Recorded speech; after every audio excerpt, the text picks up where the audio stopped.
Good morning. It is Friday morning, and this is Marylee Insurance with United Stroke Alliance, formerly Retreat and Refresh. Well, it still is Retreat and Refresh Stroke Camp. That's just division. Right. So I'm happy to be here with you. It's cloudy and cold and drizzly in Peoria, but we've kind of had a drought, so we really needed that. So I am happy to be here with my dear friend, Mark Friedrich. Yes. And Mark and I have known each other for a long time. Yeah. I don't know how many years, 15 at least, 15, 18. Did you know before John's stroke? Yeah. Okay, Yeah. We've known each other over 19 years. Yeah. So, Yesterday was the 19th anniversary of John's stroke. Yeah. And today's the 19th anniversary of 9/11. So, our friend George is already watching this morning, Mark. Okay. Hi, George. Georgia. Georgia. Okay. Okay. So anyway, Mark is in insurance, but you know sometimes that makes the hair stand up on the back of your neck. Sometimes. Do you know that, Mark? I do. Do you know that sometimes people don't trust insurance people? I know. Oh, just saying. Okay. But I have found him to be not only a friend, but a vast knowledge bank for us to talk to. Thank you. So first, I'm going to ask him to introduce himself, give a little bit of background, and then how we happen to know each other, Okay. the origin of how we know each other, and then we're going to start asking some questions. All right. Good morning, Mark. Friedrich, Ledgestone Insurance Group. We're located in East Peoria, Illinois. I have been doing insurance work for the last 30 years. 30 years. And so it's been challenging, needless to say, and especially in these times. But I've always tried to keep it simple. I tell people all the time, it's not rocket science. Just to be able to try to explain coverages and what people need in a way that they can understand it, and more importantly, if they've got questions of any kind, they know that they can always call me. And I think that puts a lot of people at ease, and just try to keep it simple, for lack of better terms. I have been married for the last 15 years to my wife Lisa. We live in Washington, and just trying to cope with the pandemic just like everyone else. And fortunately, I've got friends like Marylee. We've known each other through Business Network International, BNI. They've heard that before. I'm sure with they a few have. Of my I'm sure they have. So, it's just been wonderful as far as to form these kinds of relationships and the trust we have with so many in our group. And just if I can't take care of something in my area, whether it be the states I'm licensed in, I can go on our website and find somebody in BNI and know that they're going to do a good job for whoever I need to have them help. So that's been very good. Oh, that's good to know. Yeah. Since we have people all across the country watching, that's good to know. Yeah, it's good to know. All right. Okay. So with that, we'll take it away. All right. Well, two areas of insurance that Mark talks about a lot at our BNI meetings, and I know he has a vast knowledge. I will try, and as he's talking, I'll try and watch the screen. If anybody has any questions while we're live, feel free to ask those. I know he's happy to answer those. But I'm going to start with auto insurance, and then we'll move over to homeowners. And sometimes they spill over with each other, I know. Right. But let's talk about the terms, because sometimes the line item on your invoice and such has these terms.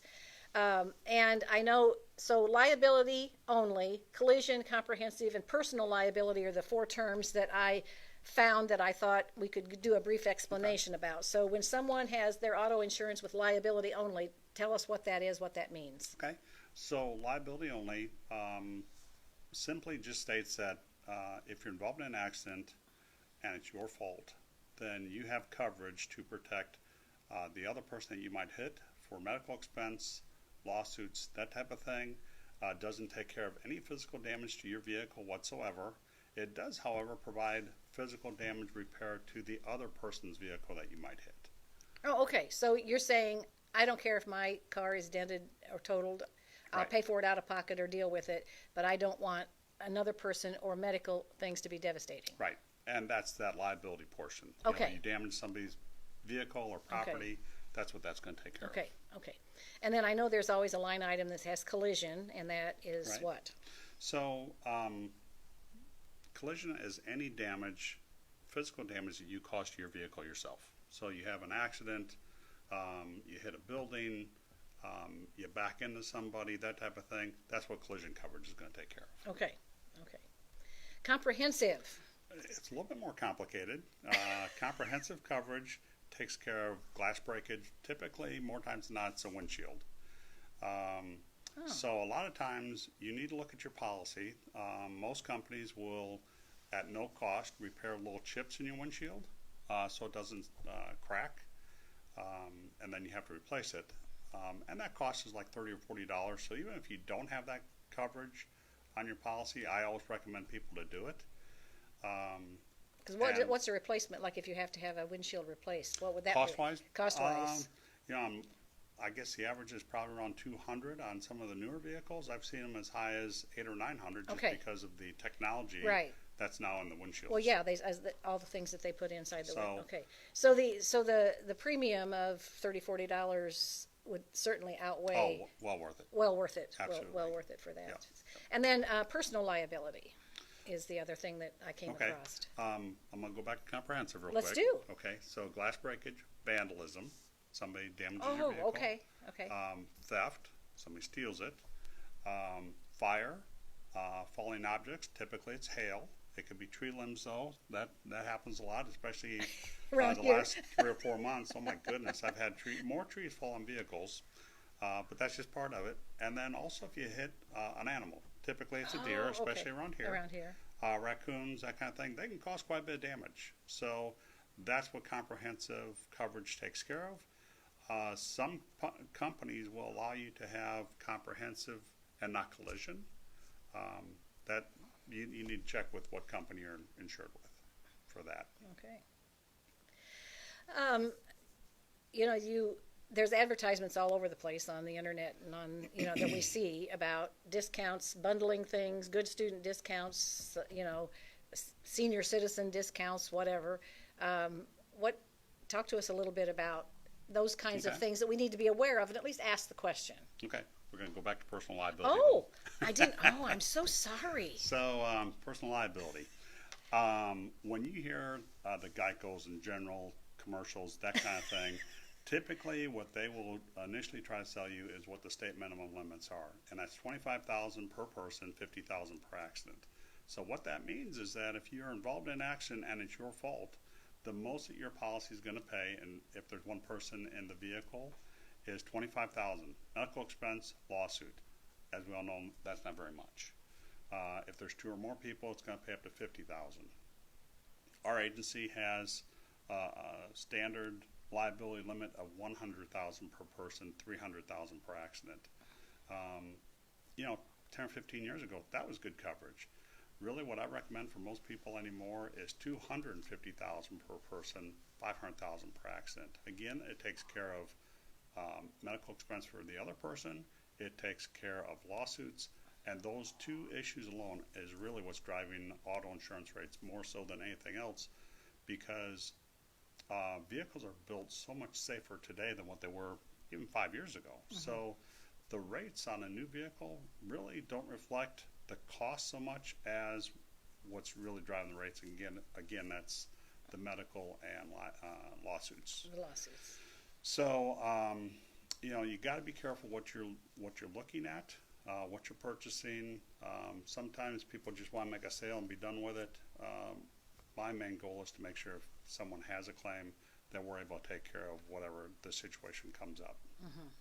Okay.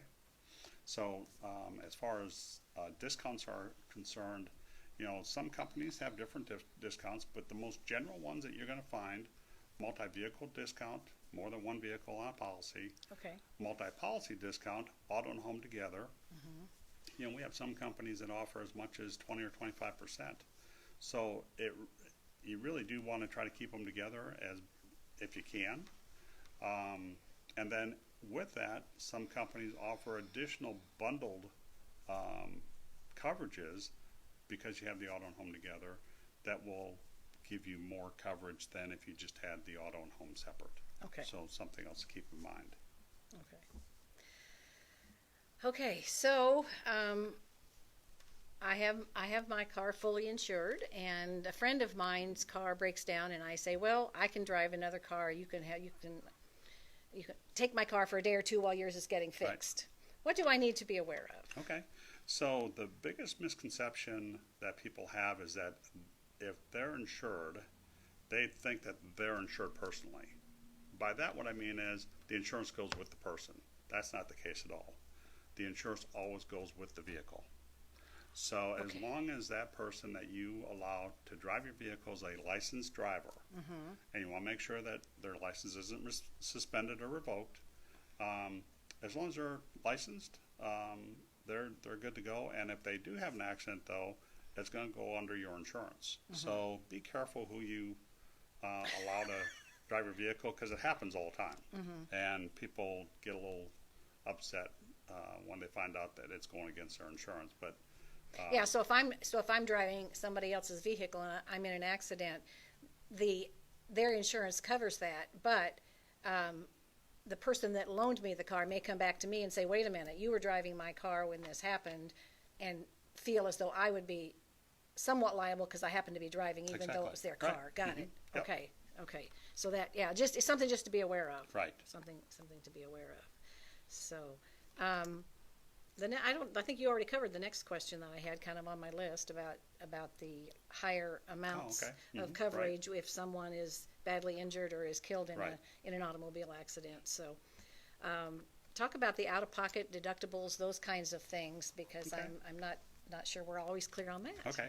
So typically, when you have deductibles, it applies to comprehensive and collision.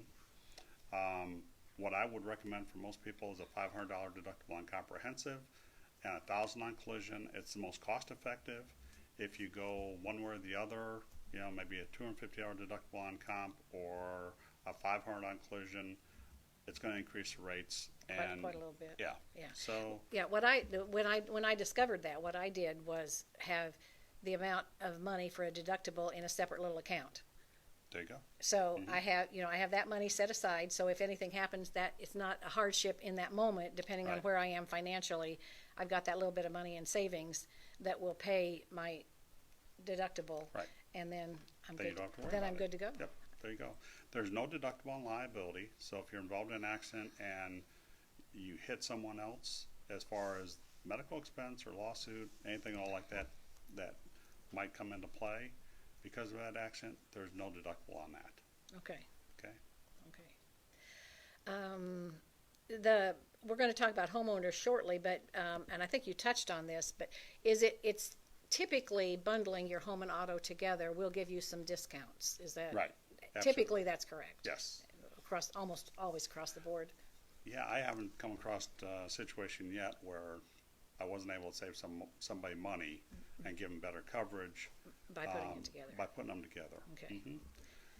Yeah. Anything else we've overlooked when it comes to auto? Just a couple quick ones. If you're dependent on your vehicle to commute back and forth to work or for your business, whatever, you want to make sure that you have vehicle rental. It's pretty cheap. Good point. Yeah. I had an it wasn't my fault, accident 25 years ago. Somebody T-boned me. He ran a stoplight, T-boned me, or stop sign.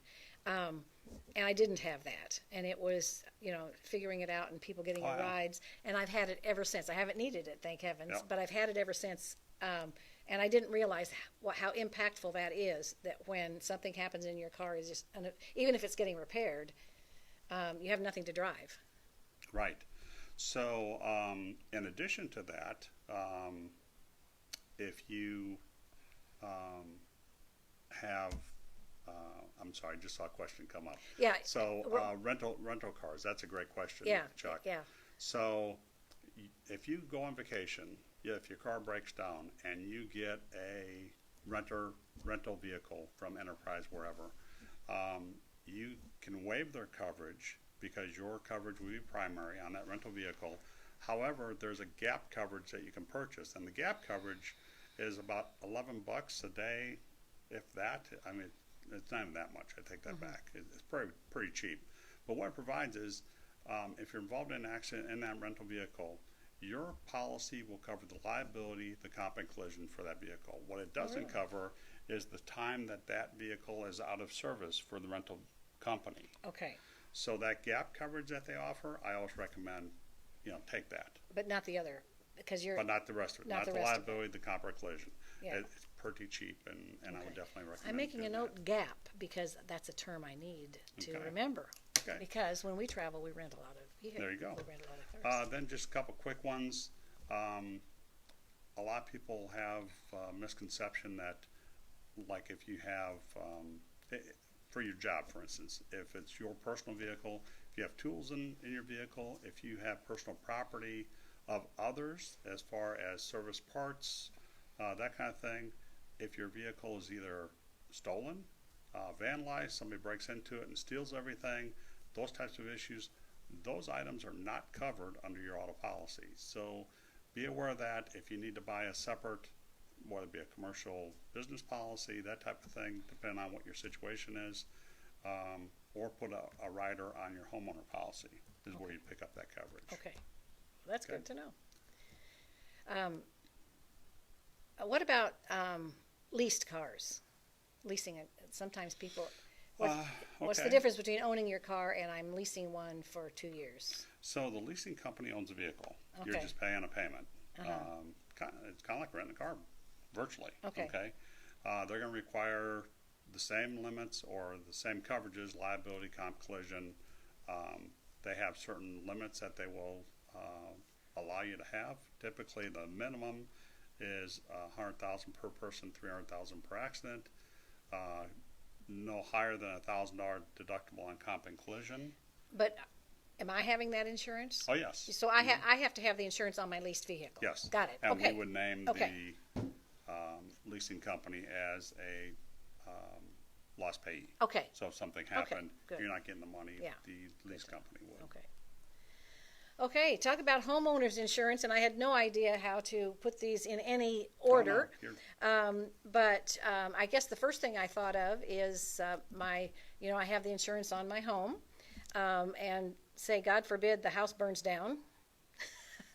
Are you going to pay me what the assessed value would have been at my house when it burned down, or what it costs to rebuild, or is that something that's individualized with the policy? And let's start from there. Okay, so I talk about this all the time to anybody I talk to, and anybody that I have as a client, I don't even give them an option. Actual cash value, if you have a claim, whether it be on the house or contents, they're going to depreciate anything and everything you got.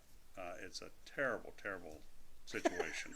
It's just terrible. That's all I can say. Okay, is it terrible? So, and the cost difference, I mean, you might be talking maybe 100 or 200 tops a year for the difference in coverage. The difference. So it makes absolutely no sense at all. The most confusing thing is people look at what their house is worth versus what the insurance company will insure it for. What we look at, we've got a computer program. Most companies offer this anymore, but we determine the value of your house based on square footage, the rooms that you have, how many bathrooms, whether you have a fireplace, how many stall garage you have, finished basement, all those kinds of things. We don't want to overinsure your house. We don't want to underinsure it. The thing to keep in mind is that if you have a fire, tornado, that type of thing, is that it's not what the house was, the market value of the house. It's what it's going to cost to replace it. So I always tell people, rule of thumb, take a look at your policy. You want to see what your house is insured for. If it's an average kind of a house, it should be about $150 a square foot. So figure out what your square feet is, times by 150. That should give you a pretty good idea what your house should be insured for. If it's a little nicer house, probably $175 a square foot. If it's a custom built, probably $200, $225 a square foot. So definitely something to take a look at for everybody, and just don't take a chance because we had a tornado in Washington in 2013, right? And there were so many people that basically had 3/4 of the house replaced because they didn't have it insured properly. Fortunately, none of my clients were. So, you know, if you ask the right questions and you go through the process, you talk to your clients quite a bit, you know, there shouldn't be a problem, hopefully. What about the belongings inside of our, you've talked about that at BNI a time or two, and what's the best way for us? Because I think, you know, as we're going through my decluttering series, we have a lot more stuff than we realize that we have. I think you would concur that that's the truth. Unless you're married to my wife, Lisa. Yes, who is a minimalist. Yes. So. Which is good, not a bad thing. I'm working in that. I'm still there, so it's good. I'm working in that direction. But talk to us about the contents and how you go about like knowing that and ensuring that, and the special items that you may need to have mentioned in the policy, right? Right. Versus just general stuff, pots and pans. So once again, you have an option of getting actual cash value, which is depreciated, or replacement cost on your contents. So if I had to list, if my clothes were all damaged and I had to list my clothes, that $100 blazer that I bought, they're going to say it's worth $20. Actual cash value, not replacement cost. So if Okay. you have replacement cost, Okay, I see. what they do is they'll give you about 70% of whatever the house is insured for, just Okay. as a general rule. Okay. They're not going to question what that blazer cost. You're just going to say, I had a blazer, you're going to go out and buy a new one, and they're going to give you X amount of dollars. Okay, got it. So that I don't wear again, blazers much these days, so I probably won't replace it, but that not. just popped into Yeah. me. So a good rule or a good suggestion I have for most people is take a video, take pictures, pull out drawers. You cannot remember everything that you had. And the worst thing that could happen, I've been through enough of them, fire, tornadoes. And when all your stuff is gone or burned up, you can't remember what you had. So it's not even a matter of, you know, the insurance company typically won't question the things that you had. It's just a matter of trying to remember What they are. what they are, right? So it would, since we all have cell phones that all have cameras on them, Yep. it would make sense to start in one corner of the house No, absolutely. and Right. start the video and open every cupboard, Yep. every drawer, Right. and just then you got it. and just video everything throughout the house. I think, did we answer your question? Chuck just said, Kinda. what So- proof do we need for the replacement? So at the time of loss, especially a fire and tornado, for that matter, the insurance company will require you to fill out a inventory sheet, Oh my gosh. room by room. Oh yeah. my gosh. Now, I had a couple companies when we had the tornado that the house was gone. There was nothing there, house and contents. They just wrote a check, and that was it. Yeah. It was a done deal. Yeah. So that was a best case scenario, hands Yeah. down. Okay. But the video by far is the best thing that you can do. And, you know, most everybody has their phone with them wherever, so that's a good thing. yeah. Or if you just take a regular video, put it someplace else. I was not going to your say, house. don't leave it, don't leave it in your Yeah, house. yeah. Put it in somebody else. Make a copy. Put it Yeah. in a lockbox. Put Exactly. it somewhere. Yep. And I've got probably, I don't know, a dozen clients that they did a video and gave me the CD. Okay. So, you know, Okay. we can do that. Yeah.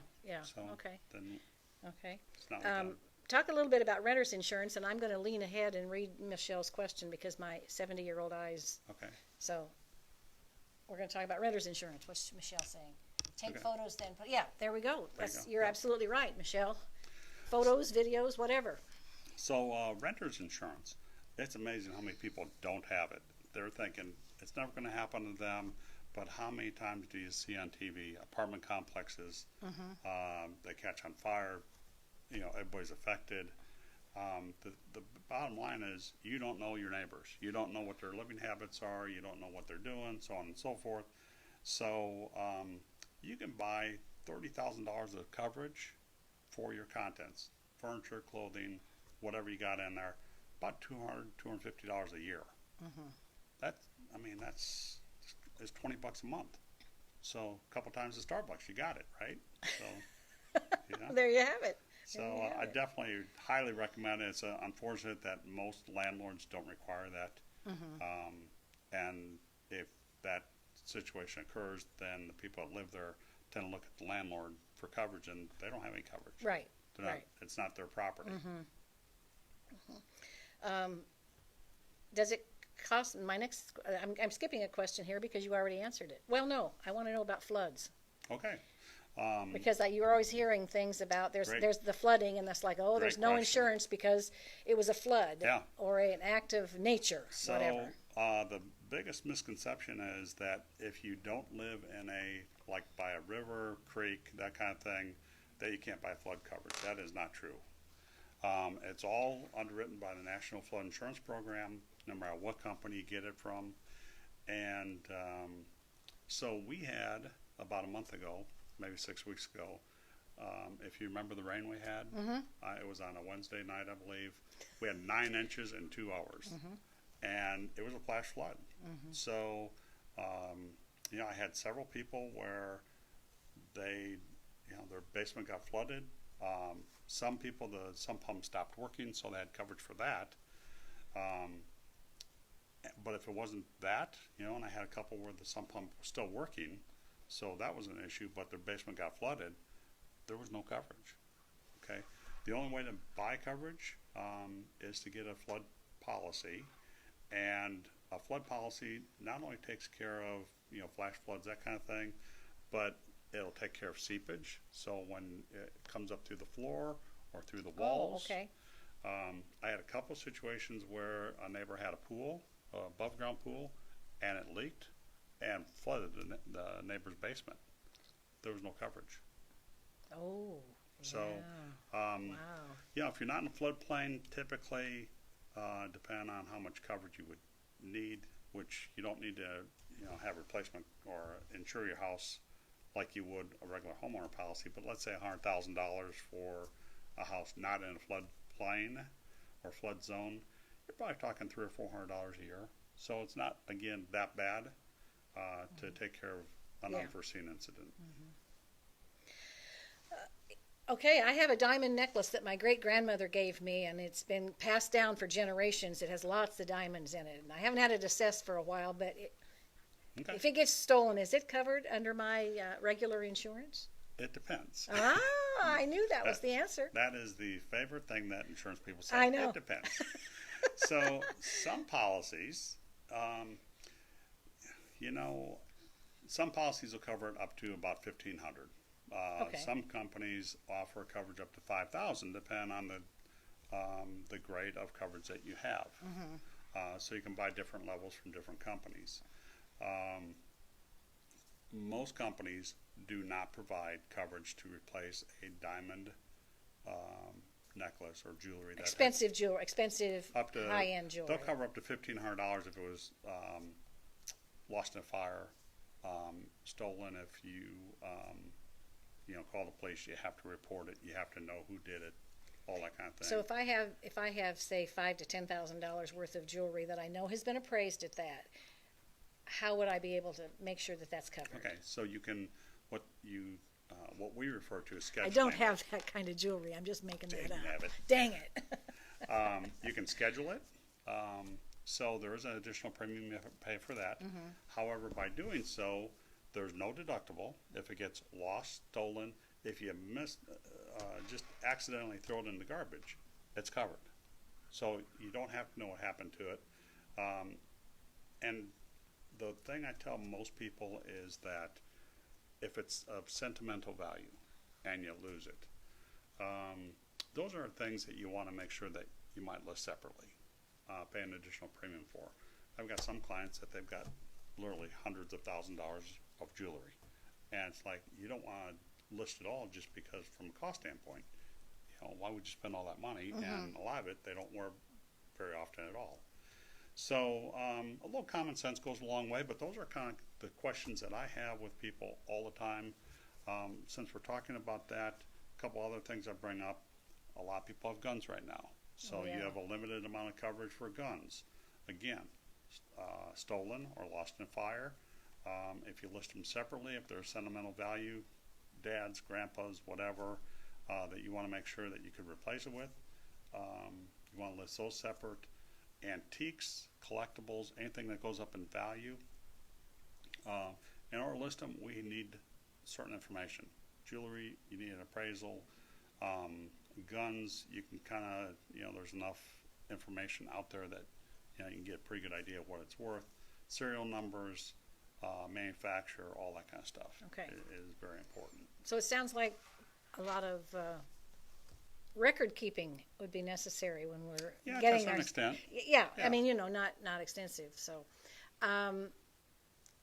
as we get ready to wrap up here, I want you to walk us through what is typical, what to expect when I file a claim. Okay. So something happened. I'm not even sure if it's covered or not.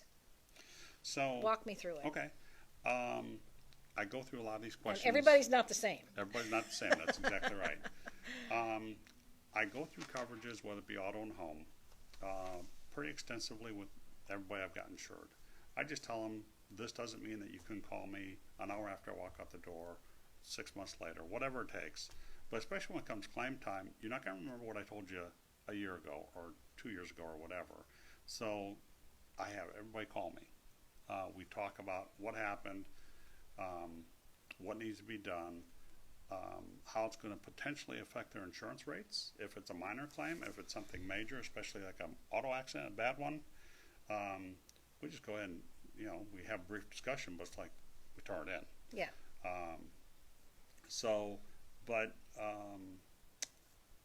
I tell people, we have various companies. The thing you have to keep in mind is that the adjuster's job is to pay out the least amount of money they can for the insurance company. Mm-hmm. There's a lot, and there's a lot of adjusters that they actually are contracted through various insurance companies, so they don't work for just one. And with that being the case, they don't know your coverages. If there's questions that come up, I have my people call me. I tell them that a lot of times we have communication breakdown where not all companies put all the notes in the system, so I can take a look at it. Let me know what's going on. Let me know if you have questions. Mm-hmm. It's just trying to take care of people. That's the bottom line. And you don't go through a claim very often. I go through them every day. Every day. Oh, you poor thing. But thank you. I got this gray hair for a reason. That's right. You earned every one of those, didn't you? Yeah. Didn't you? Anything else you think we've overlooked just generally? And one of the reasons that some of these topics that I'm doing, this being one of them, is like me, 19 years ago, I was thrown into the responsibility of taking care of everything around the household. Even though physically John was okay cognitively, and he just simply couldn't process and do any of that. So in an instant, and that's the case with a lot of our caregivers and a lot of our stroke survivors who are independent and live alone. Michelle is one of them. She's a true champion, and she's been watching this morning. And she has to take care of all of that herself as a stroke survivor, and luckily, she's very blessed in that cognitively she can handle all of that and doesn't have any of those challenges. So, to me, this has been extremely helpful for us to have a little bit of an idea of even what questions to ask when we meet with our individuals. So anything else that you think I don't think so. It's just, I try to think of things that if I were asking the questions, what do you need to know? Right. What do you want to know? Have I missed anything? Those are kind of the things that I think of when I'm talking to somebody about insurance, because it is confusing, it's complicated. And if you don't feel like your agent is listening, attentive to your needs, or answering your questions, it's time to move on. I would agree with that. That's my opinion. That's my, yeah. And a lot of times it doesn't come down to the bottom dollar. So many times, like I said before, not all policies are the same. It's kind of like trying to buy, if somebody's got a TV on sale and you try to find a competition with that same TV, you can't do it. Yeah. Okay, well, this is kind of the same thing, very simplistic, obviously, but there's so many great companies out there that, talk to your agent, tell them what you've got, what you would want to have happen. The worst thing that I tell people is, if I'm not this thorough, I don't want something happening to you and it not be covered unless we talked about it. If you don't want flood coverage, that's okay. We talked about it. Right, we talked about it. You don't want earthquake coverage. Right. We talked about it. Those kinds of things. So Good.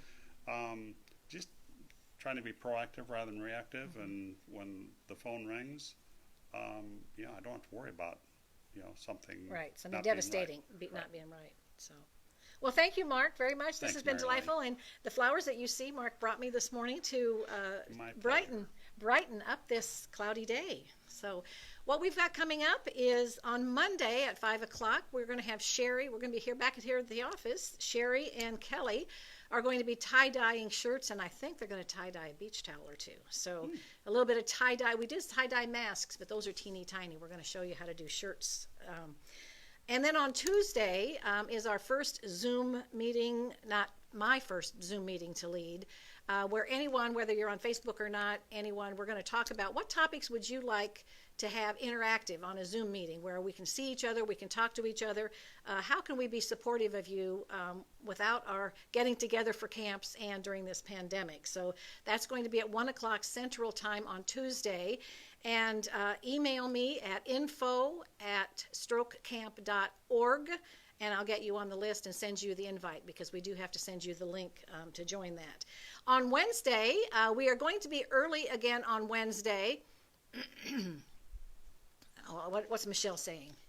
She missed one was tie-dyeing. The tie-dyeing is Monday at 5 o'clock Central Time. That's going to be 3 o'clock for you out there in Arizona. So that's your Monday afternoon break, Michelle, watching us tie-dye. And they're newbies as far as tie-dyeing, so I might have to I'm going to be the videographer for that. I've never done it. You've never done it? Never done it. It's fun. It really is. It's kind of addictive. It really can be addictive. On Wednesday, we're going to be early again because this is the second week that my granddaughters are in the band and they have an obligation. But at 1 o'clock Central Time, we are going to have a tour of the free-range chicken system that my granddaughter has put together.